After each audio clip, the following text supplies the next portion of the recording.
he said, I'm going to kill you now. I said, no problem. Because I love Jesus. Amen. You must love Jesus. Amen. From your deep heart. Mark chapter 11. Hallelujah. From verse 12 up to 14. Again, from verse 20 up to 24. Marc 11, 12 à 14, 20 à 24. Nous allons lire au nom de Seigneur Jésus-Christ. Cherche la Bible en anglais ici. Okay, I find it. Hallelujah. Read it in French and in English and in French. Hallelujah. Mark chapter 11, from verse 12 up to 14. Jump. Start again 20 up to 24. Marc chapitre 11, verset 12. C'est le verset que Frère Branham a pris pour prêcher. And on the morrow, when they were come from Bethany, he was hungry. And seeing a fig tree afar off, having leaves, he came. If haply he might find anything thereon. And when he came to it, he found nothing but leaves, for the time of figs was not yet. Amen. And Jesus answered and said unto it, no man eat fruit of thee hereafter ever. And his disciples heard it. Amen. 20:24 now. And in the morning, as they passed by, they saw the fig tree dried up from the roots.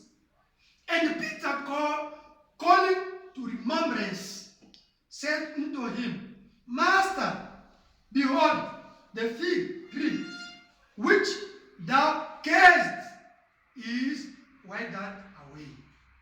And Jesus answering said unto them, having faith, have faith in God. For verily I say unto you, that whosoever shall say unto this mountain, be thou removed, and be thou cast into the sea, and shall not doubt in his heart, but shall believe that those things which he said shall come to pass, he shall have whatsoever he said. Therefore I say unto you, what things soever ye desire, when ye pray, believe that ye receive them, and ye shall have them. Amen. In French, 11, 12 à 14. Le lendemain, après qu'ils furent sortis de Béthanie, Jésus y vint. Apercevant de loin un figuier qui avait des feuilles, il alla voir s'il y trouverait quelque chose. Et s'en étant approché, il ne trouva que des feuilles, car ce n'était pas la saison des figues. Prenant alors la parole, il lui dit que jamais personne ne mange de ton fruit. Et ses disciples l'entendirent. Amen. Le lendemain, en passant, les disciples virent le figuier séché jusqu'aux racines. Pierre, se rappelant ce qui s'était passé, dit à Jésus, Rabbi, regarde le figuier que tu as maudit à sécher. Jésus prit la parole et leur dit, ayez foi en Dieu. Je vous l'ai dit en vérité, si quelqu'un dit à cette montagne, ôte-toi de là et jette-toi dans la mer, et s'il ne doute point en son cœur, mais croit que ce qu'il dit arrive, il le verra s'accomplir. C'est pourquoi je vous dis, tout ce que vous demanderez en priant, croyez que vous l'avez reçu et vous le verrez s'accomplir. Amen. May God bless the reading of His word. We are going to preach the preaching of Brother Branham, titled Faith. It's preached on 29 December 1957. Nous allons prêcher sur la foi. Amen. La foi, Frère Branham a prêché ça le 29 décembre 1957. Il a prêché la foi. C'est le topic que nous allons voir aujourd'hui. Je pense que mercredi, par la grâce de Dieu, on va suivre la prédication de Frère Joseph Branham nous a envoyé, l'absolu. Par la grâce de Dieu, by the grace of God, we are going to follow absolute on Wednesday. I find it Brother Joseph Branham can follow it also. He's man of God. Amen. We will see that one also on Wednesday. For today, let us read this one first. Are you ready? Don't disturb. Amen. Be quiet. You children, be quiet, okay? Be quiet. I'm going to find it now. The grace of God. Amen. Yes. 90. Okay, is here. Is here. Faith. Yes. Find it. I think I'm going to mix it French and English. Oh, you guys can read it. You have it in French there. Yeah. You have it in French, no? Yeah, now I'm going to read in English. You read it there in French. Now you can continue like this until you finish everything. Five. Let us go to paragraph 20. Paragraph 20. Amen. Paragraph 20. What Brother Branham said here. Brother Branham said something here about faith.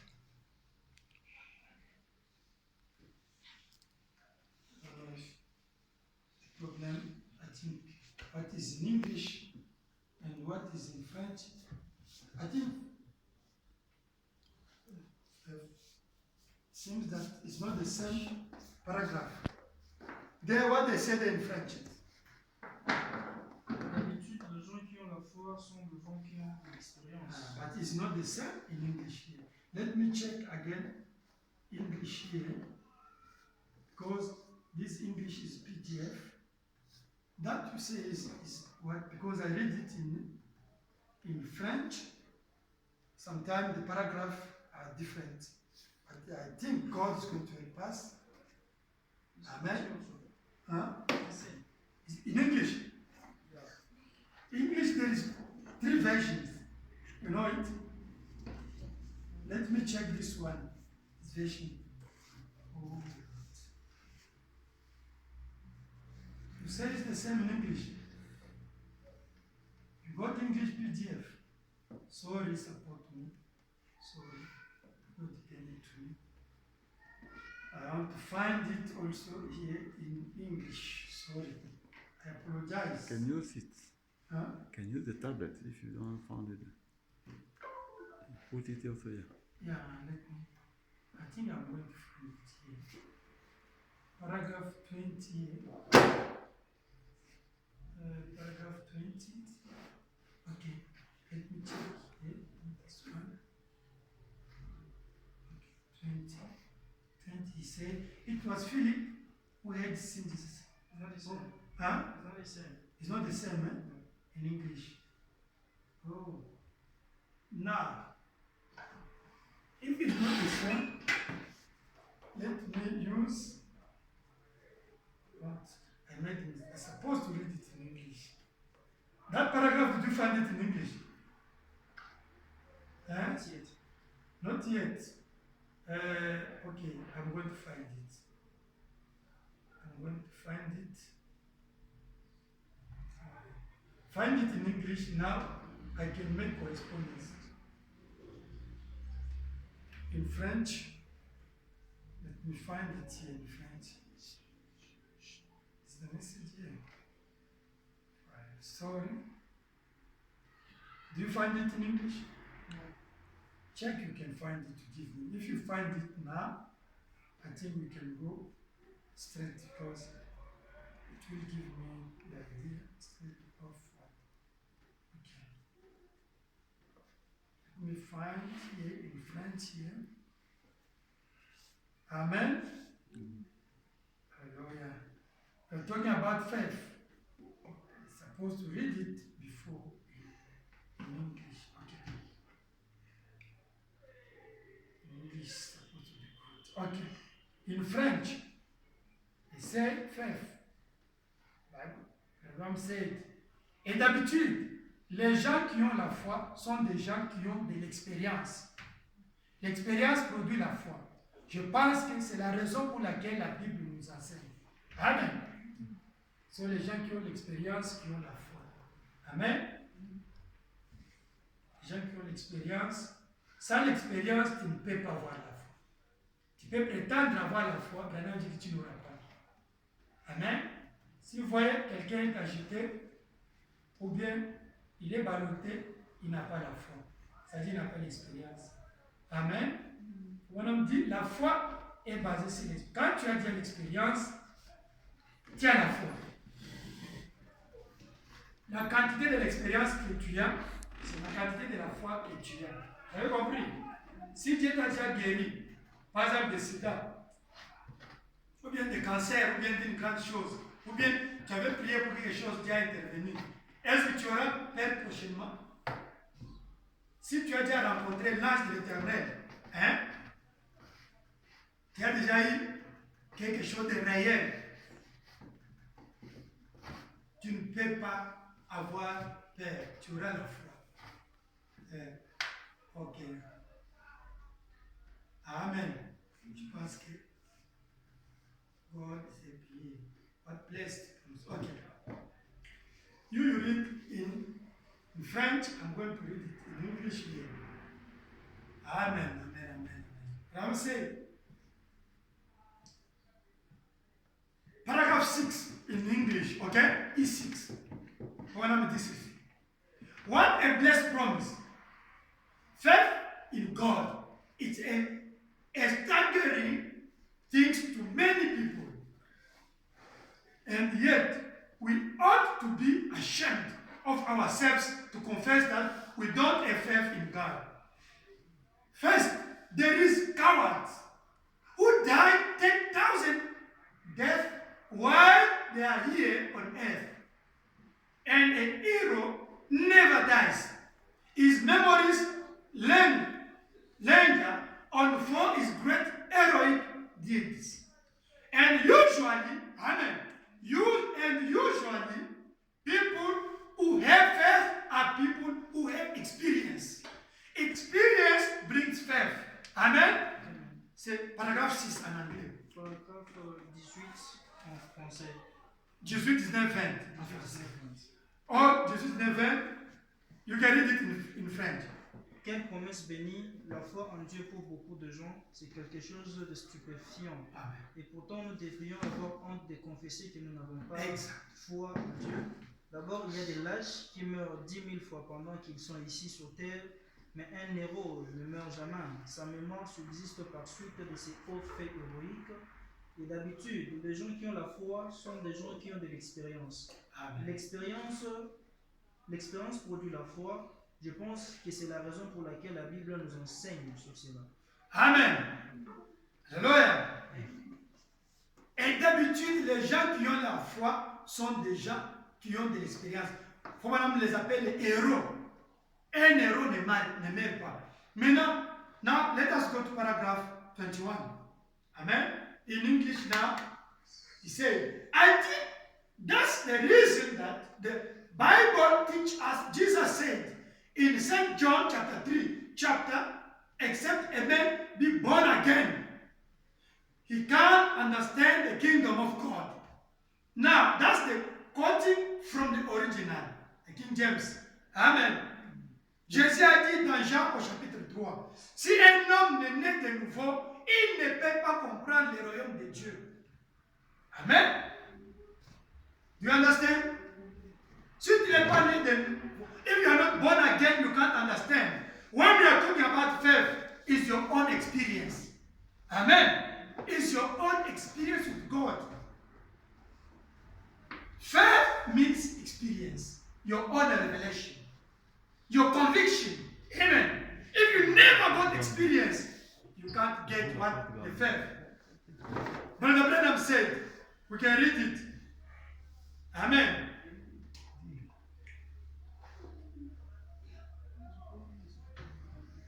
You can read paragraph 22. What he said. 22. Il nous faut avoir une expérience avant que la foi puisse accomplir beaucoup de choses. Par conséquent, les gens devraient d'abord être sauvés. Premièrement, ils viennent à Dieu et ils ont une expérience du salut, avant de s'approcher de Dieu pour leur guérison. Cela accomplira les prodiges si seulement vous pouvez le croire. Hallelujah. In English, say, it behooves us to have an experience before faith can ever accomplish very much. Amen. Therefore, people ought to be saved before. First, they come to God and have an experience of salvation before they approach God for their healing. Amen. It works wonders if you can only believe it. Hallelujah. Do you understand? First, before to get the faith, you must get the experience. Experience to be born again. Amen. Now, paragraph 23 up to 42. Brother Branham is saying the history of David. Amen. David history. Abraham is saying here. Amen. He said, maintenant remarquez, bien des fois, dans les Écritures, prenons cette fameuse vieille scène d'Israël quand ils avaient des difficultés. Une guerre avait éclaté entre Israël et les Philistins. Et Israël s'était rassemblé sur les flancs d'une colline. Et ils étaient en ordre de bataille. Mais personne n'était capable d'aller combattre. Parce que sur l'autre flanc de la colline, l'ennemi avait un grand challenge. Et c'est ce qui est arrivé avec cette époque-là, arrive de même maintenant. Quand le peuple de Dieu se met en marche pour commencer à faire quelque chose, l'ennemi a toujours un challenge pour vous défier. C'est Amen. Quotation 7. Now notice, many times in scriptures we'll take the famous older saying of Israel when they were in trouble and there was a war broke out between Israel and Philistine, and Israel and gathering themselves over on the side of a hill, and the battle was set in order, but no man was able to go to battle because over on the other side of the hill the enemy had a great challenge. And as it was then, so is it now, that when God's people start to go to something, the enemy always is a challenger. Challenge you for it. Hallelujah. Now notice, many times in the scripture, we take the famous old scene of Israel when they were in trouble. And there was a war broke out between Israel and the Philistines. And Israel had gathered themselves over on the side of the hill. And the battle was set in order. But no man was able to go to battle. Because over on the other side of the hill, the enemy had a great challenge. And as it was then, so it is now, that when God's people started to go to something, the enemy always as a challenger, challenge you for it. Amen. If you start really something, God told them, Amen, I give you this land. But now, one day, the Philistines, they came to challenge them. Because what? Because they had somebody among of them that they trust that nobody can fail him. That man was the giant Goliath. You know his name? They trust that as long as you have Goliath, nobody can challenge us, can beat us. Amen. Now they came. Abraham said that always it's the same things. Usually, when the people of God, they start something, setting out to have a challenge, a challenger to challenge them. Amen. That's the problem. Always it's the same thing. Now, let us continue. I read in English here, with different thing. And this great, almost prehistoric giant stood there with the 14-inch fingers on him and a spear in his hand, the size of the weaver needle. He challenged any man of Israel to come and fight with him. That's the way the enemy does when he thinks he has the upper hand. He will never do it when he sees conquering faith. But he will only do it when he knows he's got you cowed down. That's when the church can't move. Is when he's got the weaver needle over you. Et ces grands géants presque préhistoriques s'étaient nés là avec des doigts de 14 pouces, 35 cm, et il avait à la main une lance de la taille d'une aiguille de tisserand. Il défiait tout homme d'Israël de venir se battre avec lui. C'est comme ça que l'ennemi agit quand il pense qu'il a les dessus. Il ne le fera jamais quand il voit une victoire, une foi victorieuse. Mais il le fera uniquement quand il sait qu'il a réussi à vous intimider. C'est là que l'Église ne peut pas bouger, quand il a l'aiguille de tisserand sur vous. Quand l'ennemi vous a déjà intimidé, vous a déjà maîtrisé, vous a déjà envoyé la paix, hein? Il a le dessus sur vous. That's the main thing for Satan. When you get fear, you are worried. Amen. You get sorrow. Finish. You got up on you. Finish. C'est ça la plus puissante du diable. La peur, les soucis, les inquiétudes, la peur du danger. Branham dit que c'est ça. Quand il y a seulement ça sur toi, c'est fini. Il t'a déjà eu. C'est déjà Goliath who is up on you. Always doing like this. When he got only, Abraham said, he got only advantage upon you. By fear, worry, finish. Finish because there is no faith, there is no conviction. Let us continue. But as it was with Saul in those days, no.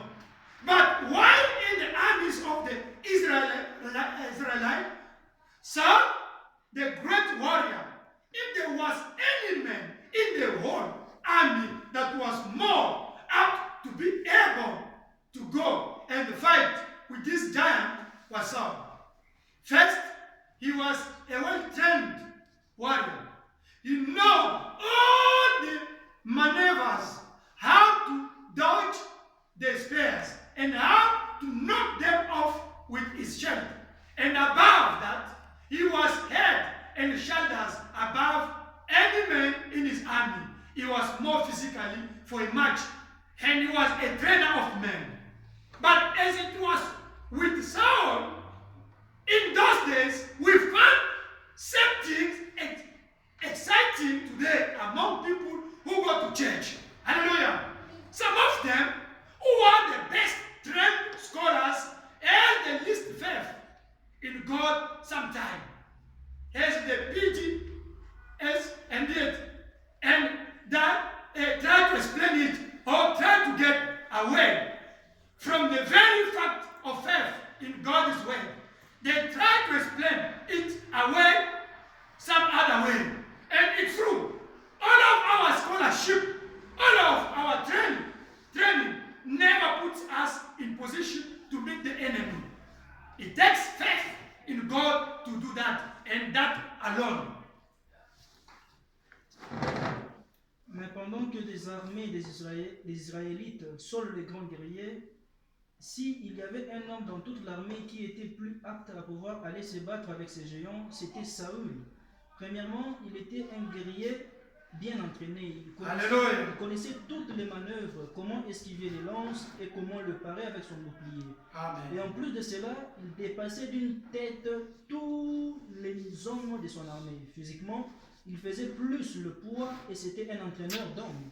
Mais ce qui est arrivé dans le cas de Saül, à l'époque, nous voyons que c'est la même chose aujourd'hui. Parmi les gens qui fréquentent l'église, certains d'entre eux qui sont des érudits avec la plus solide formation, ont quelquefois la plus petite foi en Dieu. Ils ont doctorat en philosophie et doctorat en théologie et ils essayent de l'expliquer ou ils essayent d'éviter le fait de le faire face à la parole de Dieu. Ils essaient de trouver une explication convaincante qui va dans un autre sens. Et c'est vrai, tout notre savoir, toute notre formation ne nous mettra jamais en position d'affronter l'ennemi. Il faut la foi en Dieu pour le faire. Et rien que ça. Mais si nous remarquons, pendant que ces géants avaient là à se vanter, ces grands théologiens, diront-on, se tenaient là avec une solide formation pour savoir comment se battre, mais ils n'avaient jamais eu aucune expérience avec Dieu. Amen. But if you notice, while this giant was making his great boast, and these great theologians, as it would be, stand there, well trained to know how to fight, but he had never had an experience with God. And such a pity today to see men and women who have lived in church, being brought up in this crowded room, and knows the Bible well, but yet has never witnessed an experience with God. What we need is to get back to the real heartfelt experience to know who you have got faith in. Not some writing, but the true and the living God who live now. And there, in the midst of that, way back over behind the feet, God had a little ragged boy by the name of David. He tended his father's sheep. And while he was tending his sheep, he got some experience. And it was his father who sent him up to the army to take his brothers some fig cakes and raisin cakes. And while he was up there, he saw this great giant come out and make this big white boss. Hallelujah. You see the problem is what? Those people, they know only the Bible by theology. Amen. Brother said, Saul, he knew the Bible only by theology. He knew he can explain the Bible. Jesus, you know that? It's like Apollos. You remember?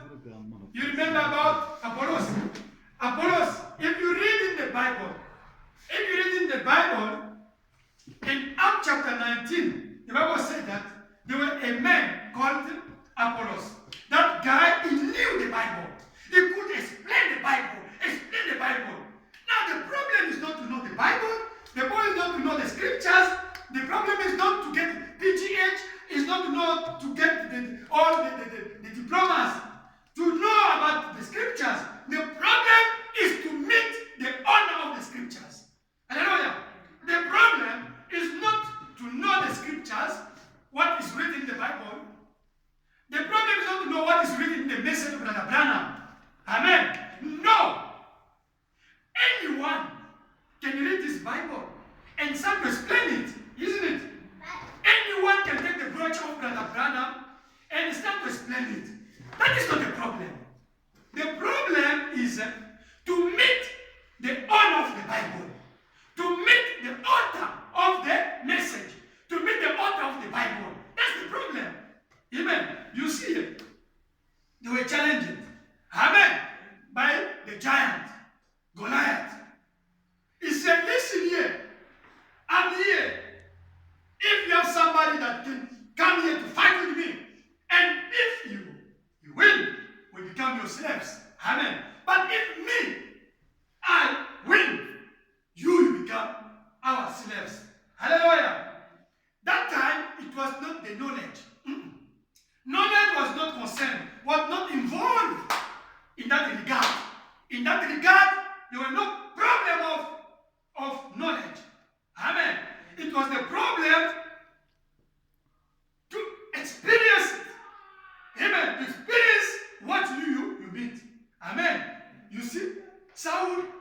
with his knowledge, say, I know the words.